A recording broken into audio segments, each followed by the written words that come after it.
Sir, Iran, Israel యుద్ధంలో ఇప్పటివరకు కూడా ఇజ్రాయెల్‌దే పైచేయిగా కనిపిస్తూ వచ్చింది. కాకపోతే ఇప్పుడు ఇరాన్ ఒక పెద్ద షాక్ ఇచ్చినట్టుగా కూడా చెప్తున్నారు సార్. అంటే ఇజ్రాయెల్‌లో ఉన్న మొసాద్ కార్యాలయం పైన ఇరాన్ ఫస్ట్ టైమ్ దాడి చేసింది. చరిత్రలో మొదటిసారి అని కూడా చెప్తున్నారు. సో, ఈ స్థాయి దాడి ఈ మధ్య కాలంలో ఎప్పుడు కూడా ఇటువంటిది జరగలేదని కూడా అంటున్నారు. మరి అంటే చాలా ప్రపంచానికి తెలియనటువంటి వెపన్స్ ఇరాన్ దగ్గర ఉన్నాయని జెప్పేసి ఇప్పుడు కూడా బయటపడినట్టు కూడా చాలా మంది భావిస్తున్నారు సార్. మరిప్పుడు ఇజ్రాయెలే భయపడే పరిస్థితిలోకొచ్చింది. అందుకే ట్రంప్‌ని సహాయం కోరుతుంది. యుద్ధాన్ని ఆపాలి, సీజ్‌ఫైర్ అమలు చేయాలని జెప్పేసి అటువంటి పరిస్థితి నెలకొందంటున్నారు. అసలేం జరుగుతుంది ఇరాన్, ఇజ్రాయెల్ మధ్య ఈ వాతావరణం అనేది ఎక్కడి వరకు దారి తీయొచ్చు? ఇరాన్ ఏ స్థాయిలో ఇప్పటివరకైతే డెవలప్ అయింది సార్? ఇప్పటి వరకు ఇజ్రాయెల్ అజేయ శక్తిగా ఉంది. వాళ్ళ జనాభా 1,00,00,000 మంది లేకపోయినా అక్కడ అక్కడ ఉన్న ప్రతి ఒక్కరూ సైనికులే. ఎందుకంటే కంపల్సరీ అందరూ సైన్యంలో పనిచేయాలి మగవాళ్ళందరూ. అట్లాగే ప్రతి ఇంట్లో కూడా బంకర్స్, బాంబ్ షెల్టర్ జోన్స్ ప్రతి ఇంట్లో కూడా ఏర్పాటు చేసుకోవాలి. ఏ కన్స్ట్రక్షన్ కానీ ఆఫీస్ కానీ కట్టినా ఖచ్చితంగా దీనికి ప్లేస్ ఉండాలి. అలాంటిది అంటే వారికి వాళ్ళు నిరంతరం ప్రిపేర్ అయ్యారు. 1948లో ఇజ్రాయెల్ ఏర్పడినప్పటి నుంచి కూడా వాళ్ళు నిరంతర యుద్ధాల్లోనే ఉన్నారు. ఎందుకంటే పాలస్తీనా, గాజా అండ్ వెస్ట్ బ్యాంక్ లో ఈ రెండు కలిపి పాలస్తీనా అంటారు. ఈ రెండిట్లో పాలస్తీనియన్ అరబ్ ప్రజలు ఉంటారు. వాళ్ళని బంధించేశారు వీళ్ళు. అంటే ఒక గ్రేటర్ ఇజ్రాయెల్ ఏర్పడాలనే పేరుతో ఒక ఓపెన్ జైల్ లాగా చేసిపోయారు. వెస్ట్ బ్యాంకులేమో ఇజ్రాయెల్ సైన్యం కూడా అక్కడే ఉంటారు. వాళ్ళు ఆ సైన్యం నీడలో బతకాలి వెస్ట్ బ్యాంక్ లో. ఇక్కడేమో గాజాలో కొంతకాలానికి ముందు తమ సైన్యాన్ని, తమ ఇజ్రాయెల్ పౌరుల్ని వెనక్కి తీసుకొచ్చేసి దాన్ని బంధించేశారు. చుట్టుపక్కల వాళ్ళకి ఏ వస్తువులు వెళ్ళాలన్నా వీళ్ళ అనుమతి లేకుండా ఆ దేశంలోకి వీళ్ళ పరిస్థితి లేదు. ఈ నిర్బంధాన్ని నుంచి తట్టుకోవడం కోసం పాలస్తీనా వాళ్ళు పోరాడుతూనే ఉన్నారు. ఇందులో భాగంగా హమస్ 2023 అక్టోబర్ 7న ఒక టెర్రరిస్ట్ అటాక్ చేసి ఇజ్రాయెల్ ప్రజల్ని దాదాపు 1,200 మందిని చంపారు. అప్పటి నుంచి ఇజ్రాయెల్ మామూలుగా ఆల్రెడీ బెంజమిన్ నెతన్యాహుకి వాళ్ళ దేశంలో కొయిలేషన్ గవర్నమెంట్ లో తీవ్ర వ్యతిరేకత ఉంది. అతని మీద కేసులు ఉన్నాయి. సుప్రీంకోర్టు వరకు అతన్ని వ్యతిరేకంగా తీర్పులు ఉన్నాయి. ఈ నేపథ్యంలో అతను తను తాను రక్షించుకోవడానికి ఇది సాగ్గా దొరికింది. దాంతో అతను హమస్ని చంపాలనే పేరుతో మొత్తం ప్రజల్ని చంపేయడం అనేది జరుగుతుంది. అంటే ఇజ్రాయెల్కి బేసిక్ గా రెండు లక్ష్యాలు ఉన్నాయి. ఒకటి హమాస్ని, తీవ్రవాదుల్ని అంతం చేయడం. రెండు, పాలస్తీనా ప్రజల్ని ఆ భూభాగం నుంచి తరిమేసి గ్రేటర్ ఇజ్రాయెల్ ఏర్పడాలి. పాలస్తీనా ప్రజలు ఎక్కడా కూడా వీళ్ళ దీంట్లో ఉండకూడదు. ఈ రెండు లక్ష్యాలు ఉన్నాయి.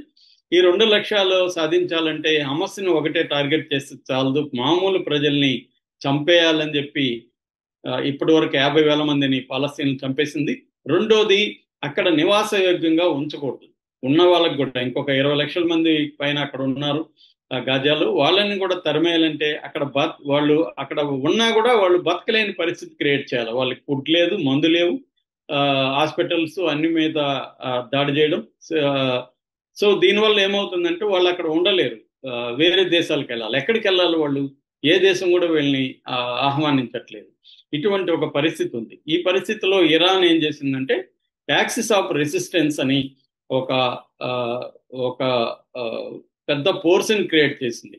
అంటే ఇటు లెబనాన్లో హిజ్బుల్లాని, యెమెన్లో హౌతీల్ని, పాలస్తీనాలో హమస్ని, ఇరాక్లో ఒక ఇస్లామిక్ తీవ్రవాదుల్ని, సిరియాలో, ఇలాగా వీళ్ళందరికీ ఆయుధాలు, తర్వాత ఎక్విప్మెంటు, లాజిస్టిక్స్, డబ్బు, ట్రైనింగ్ ఇవన్నీ ప్రొవైడ్ చేసింది. దీంతో ఈ అన్ని రకాల మూకుమ్మడి దాడి ఇజ్రాయెల్ మీద ఉంది. ఇజ్రాయెల్కి America, France, Germany, Japan, England ఇలాంటి దేశాల సపోర్ట్ ఉంది, ముఖ్యంగా అమెరికా. అందువల్ల వీటన్నిటిని కూడా ఎదుర్కొంటుంది. ఈ నేపథ్యంలో ఇప్పుడు ట్రంప్ వచ్చిన కొత్తగా 60 రోజులు డెడ్ లైన్ పెట్టి ఇరాన్లో ఉండే న్యూక్లియర్ వెపన్ గ్రేడ్ యురేనియం నిల్వలు, అంటే వెపన్ గ్రేడ్ అంటే మామూలుగా యురేనియం 60% ప్యూరిటీ ఉంటే మిగతా వాటికి వాడుకోవచ్చు. ఆటం బాంబ్ తయారు చేయాలి, న్యూక్లియర్ వెపన్ తయారు చేయాలంటే 90% ప్యూరిటీ ఉండాలి. అటువంటి 90% నిల్వలు ఉన్నాయి, వాటిని మాకు చూపించండి, 60 రోజుల్లో మీరు సంతకం చేయాలి, మేము న్యూక్లియర్ బాంబుని తయారు చేయమని సంతకం చేయాలని డెడ్ లైన్ పెట్టాడు. ఆల్రెడీ యెమెన్ అండ్ ఖతార్ మధ్యవర్తిత్వం వహిస్తున్నాయి. ఈ మధ్యవర్తిత్వంలో భాగంగా 5 సార్లు టాక్స్ జరిగాయి. ఇరాన్ వాళ్ళ ఒత్తిడికి తలగ్గలేదు. దాంతో ఇరాన్ని ప్రెజర్ చేయాలని చెప్పి అతను ఇజ్రాయెల్ని గుచ్చాడు. ఇజ్రాయెల్ ఏం చేస్తుంది, ఎవరు ట్రంప్, దాంతో ఇజ్రాయెల్ అటాక్స్ మొదలుపెట్టింది. ఇజ్రాయెల్ అటాక్స్ మొదలుపెట్టి ఫస్ట్ ఏం చేసిందంటే వాళ్ళ యురేనియం నిల్వలు ఉన్న 2 అతిపెద్ద ప్రాంతాలు ఉన్నాయి. అది నతంజి అనే ఒక ప్రాంతం, తర్వాత ఫోర్డో అనే ఒక ప్రాంతం. ఈ 2 ప్రాంతాల మీద దాడులు చేసింది.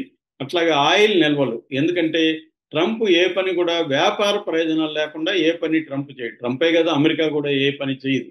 సో ట్రంప్ ఇంకా భయంకరమైన సొంతంగానే అతను పెద్ద వ్యాపారస్తుడు. సో చైనాకి ఇరాన్కి మధ్య మంచి సంబంధాలు ఉన్నాయి. ఇరాన్ నుంచి ఎక్కువగా ఆయిల్ చైనా కొనుక్కుపోతుంది. ఇరాన్ మీద గత 2 ఏళ్లుగా ఆంక్షలు విధించినా కూడా చైనా దీన్ని పట్టించుకోవట్లేదు. సో అందువల్ల ఆయిల్ నిల్వల మీద అటాక్ చేయాలి, ఎందుకంటే చైనా $400 బిలియన్ ఇరాన్లో పెట్టుబడులు పెట్టింది. సో దాన్ని బ్రేక్ చేయాలంటే ఆయిల్ నిల్వల మీద కూడా దాడులు చేయాలని చెప్పాడు. ఇజ్రాయెల్ చేసింది. రెండవది, ఇదే సాగు తీసుకొని ఇరాన్ని కంప్లీట్ గా దెబ్బ కొట్టేసి బలహీనపరిచేయాలన్న ఒక కుట్ర కూడా అమెరికా అండ్ ఇజ్రాయెల్ ప్లాన్ చేశాయి. అందుకని ఏం చేశారంటే వాళ్ళ మిలిటరీ స్థావరాల మీద దాడి చేసి ఆర్మీ చీఫ్ తో సహా మొత్తం టాప్ 10 కమాండర్స్ ని చంపేశారు. అట్లాగే వాళ్ళకి IRGC అనే ఇంకొక సైన్యం ఉంటుంది, అది ఇస్లామిక్ రెవల్యూషనరీ గార్డ్ కోర్ అంటారు. వీళ్ళే సిరియా ఇక్కడంతా పోయి కూడా పోరాడుతుంటారు. దాంట్లో 2 లక్షల మందికి పైన ఉన్నారు. అందులో కూడా టాప్ కమాండర్స్ ఒక 10 మందిని లేపేశారు. దాని తర్వాత ఇంటెలిజెన్స్ సిస్టమ్ ఉంటుంది కదా, ఇరాన్ ఇంటెలిజెన్స్ సిస్టమ్ లో ఉండే టాప్ వాళ్ళని చంపేశారు. దాని తర్వాత ఆటమిక్ సైంటిస్టులని ఒక 9 మందిని చంపేశారు. అంటే టాప్ క్యాడర్ని చంపేస్తే యుద్ధంలో వీళ్ళే ఎక్స్పీరియన్స్డ్ కదా, 40 ఏళ్ళు 30 ఏళ్ళు ఎక్స్పీరియన్స్డ్ ఉన్న టాప్ లీడర్షిప్ ని వాళ్ళు తొదముట్టించగలిగారు ఇజ్రాయెల్. దాంతోపాటు జనావాసాల మీద వేయడం మొదలు పెట్టాడు. టెహ్రాను తర్వాత చుట్టుపక్కల ప్రాంతాలు, ముఖ్యంగా ఇస్తహాను, టెహ్రాన్, ఈ 2 నగరాల మీద దాడులు చేసి ఇప్పటి వరకు 240 మందిని చంపారు. దాదాపు 1400 మంది తీవ్రంగా గాయపడ్డారు. 1,00,000 మంది ఇండ్లు కోల్పోయినాయి, వాళ్ళు వెళ్ళిపోయారు, పారిపోయారు ఇండ్లు వదిలేసి. ఒక భయంకరమైన డిస్రప్షన్ అనేది జరిగింది. మొత్తం టెహ్రాన్ అంతా కూడా, టెహ్రాన్ లో 1 కోటి మంది ఉంటారు, మొత్తం ఇరాన్ లో 9 కోట్ల పాపులేషన్ ఉంటుంది. సో వాళ్ళు 73% అర్బన్ పాపులేషన్ ఇరాన్ లో.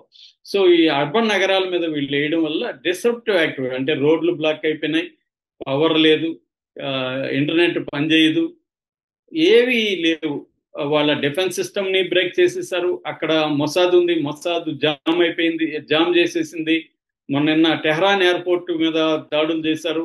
అక్కడున్న ఫైటర్ విమానాలంతా కూడా నాశనం చేశారు. సో ఇలాగా అంటే F-14 ఫైటర్స్ ఉంటుంది, ఫైటర్ జెట్స్ అక్కడ పెట్టున్నారు. ఆ F-14 ఫైటర్ జెట్స్ నాశనం చేశారు.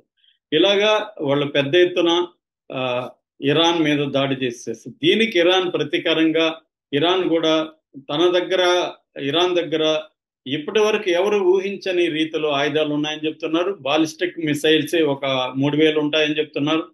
అవి కాకుండా క్రూయిజ్ మిసైల్స్ ఉన్నాయి, డ్రోన్స్ ఉన్నాయి, తర్వాత సూపర్ సోనిక్ వెపన్స్ ఉన్నాయి. వాళ్ళది ఫహాద్ అని, చదర్ 110 అని, ఇమాద్ అని, సెయిజ్ అని, ఖైబర్ అని, ఖుర్రం షాహ్ అని, ఇమద్ అని, షాహి అని, ఇలా సామర్ అని, అబుమద్ అని రకరకాల పేర్లతో ఉన్నాయి. ఇందులో ఇమద్, షాహి 3 అండ్ సెయిజ్, ఈ 3 కూడా ఈవెన్ న్యూక్లియర్ వెపన్స్ కూడా క్యారీ చేయగలిగిన ఒక పరిస్థితి.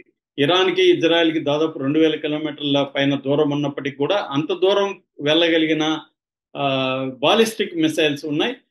వీటిని పెద్ద ఎత్తున ప్రయోగిస్తున్నారు. ఇజ్రాయెల్లో మామూలుగా వాళ్ళకి ఐరన్ డోమ్ అనేది one of the best air defence system అన్నమాట. అంటే 90% సక్సెస్ రేట్ ఉంటుంది. దాన్ని కూడా వీళ్ళు బ్రేక్ చేసి వాళ్ళ ఇజ్రాయెల్లో కూడా నివాసాల మీద, మిలిటరీ ఆఫీసుల మీద అటాక్ చేస్తున్నారు. ఇప్పుడు నిన్న అందుతున్న సమాచారం ప్రకారం మొసాద్ హెడ్ క్వార్టర్స్ మీద దాడి చేశారని చెప్తున్నారు. ఇది హెజ్కియా టెలాయివ్ అనే నగరంలో, హెజ్కియా ప్రాంతంలో ఉంటుంది, దాని మీద దాడి చేశారు. ఫస్ట్ టైం ఒక మొసాద్ అధికారిక ఆఫీసు మీద చేయడం అనేది ఫస్ట్ టైం, ఇప్పటివరకు చరిత్రలో ఎవరు చేయలేదని చెప్తున్నారు. అది ఇరాన్ సాధించగలిగింది. అట్లాగే అమన్ మిలిటరీ ఇంటెలిజెన్స్ ఆఫీస్ మీద కూడా, అది గ్లెలాట్ అనే ఒక ప్రాంతంలో ఉంటుంది, అక్కడ కూడా దాడి చేసి వాళ్ళని కూడా చంపుతున్నారు. అంటే ఇజ్రాయెల్ ఏ రకంగా తన మీద చేసిందో ఆ స్థాయిలో ఇరాన్ కూడా చేస్తుంది. ఇజ్రాయెలే ఇప్పుడు ఫస్ట్ టైం ఒక భయభ్రాంతి పరిస్థితి, పౌరులందరూ దాక్కునే పరిస్థితి. ఆల్రెడీ అక్కడ నార్త్ ఇజ్రాయెల్ ఖాళీ అయిపోయింది, ఎందుకంటే 1,00,000 మంది పైన అక్కడ ఖాళీ చేసుకున్నారు హిజ్బుల్లా వాళ్ళ అటాక్స్ లెబనాన్ నుంచి. సో ఇప్పుడు సెంట్రల్ ఈ Haifa and Tel Aviv, Jerusalem, ఈ 3 నగరాల మీద ఇరాన్ పెద్ద ఎత్తున అటాక్ చేస్తుంది. వాళ్ళు కొన్నిగా అయితే ఆపగలుగుతున్నారు కానీ కొన్ని ఆపలేకపోతున్నారు. సో వాళ్ళు కూడా అక్కడ కూడా 24 మంది చనిపోయేటప్పటికీ దాదాపు 500 నుంచి 1000 మంది గాయపడ్డారని చెప్తున్నారు. సో ఒక రకంగా ఇరాన్ దగ్గర ఆయుధాలు, ప్రపంచానికి తెలియని ఆయుధాలు కూడా దాచిపెడుతుంది ఇరాను. న్యూక్లియర్ వెపన్స్ ఉన్నా కూడా ఆశ్చర్యం లేదు. యమన్ దగ్గర కూడా కొన్ని దాచిపెడుతుందని చెప్తున్నారు. దీంట్లో డర్టీ వెపన్స్ అనే పేరుతో, అంటే అది రేడియేషన్ ని క్రియేట్ చేసి డిస్టర్బ్ చేయగలవు అనమాట. అలాంటి వెపన్స్ కూడా ఇరాన్ దగ్గర ఉందని చెప్తున్నారు. అందుకే ఇరాన్ ధైర్యంగా అమెరికాను, యూకేను, ఫ్రాన్స్ను వార్నింగ్ ఇవ్వగలిగింది. నిన్న కూడా వార్నింగ్ ఇచ్చారు. దాని తర్వాత ఇరాక్ ఉండే ఒక బలమైందంటే పాకిస్తాన్. ఏకైక న్యూక్లియర్ సామర్థ్యం ఉన్న ముస్లిం దేశం పాకిస్తాన్. పాకిస్తాన్ ఇరాన్కి అండగా ఉంది. ఇరాన్కి పాకిస్తాన్కి మధ్య 900 కిలోమీటర్ల పైన బార్డర్ కూడా ఉంది. కాబట్టి ఈ నేపథ్యంలో ఏదన్నా మరీ ప్రాబ్లం వస్తే పాకిస్తాన్ ఇజ్రాయెల్ మీద అణుబాంబు వేయచ్చు. ఒక బాంబు వేస్తే చాలు, అక్కడ ఉండే పాపులేషన్ కోటి తుడిచిపెట్టుకుని పోయే పరిస్థితి ఉంది. అందుకని ఇప్పుడు ఇజ్రాయెల్ ట్రంప్ని రిక్వెస్ట్ చేస్తున్నాడు, దీన్ని నువ్వేదన్నా చేసి యుద్ధం ఆపాలి, నువ్వే పెద్ద స్థాయిలో వాళ్ళని అటాక్ చేయి ఇరాన్ని అని అడుగుతున్నాడు. అందుకని ట్రంప్ కూడా తన వార్షిప్లంతా కూడా ముందుకు జరుపుతున్నాడు, ప్రిపేర్ అవుతున్నాడు.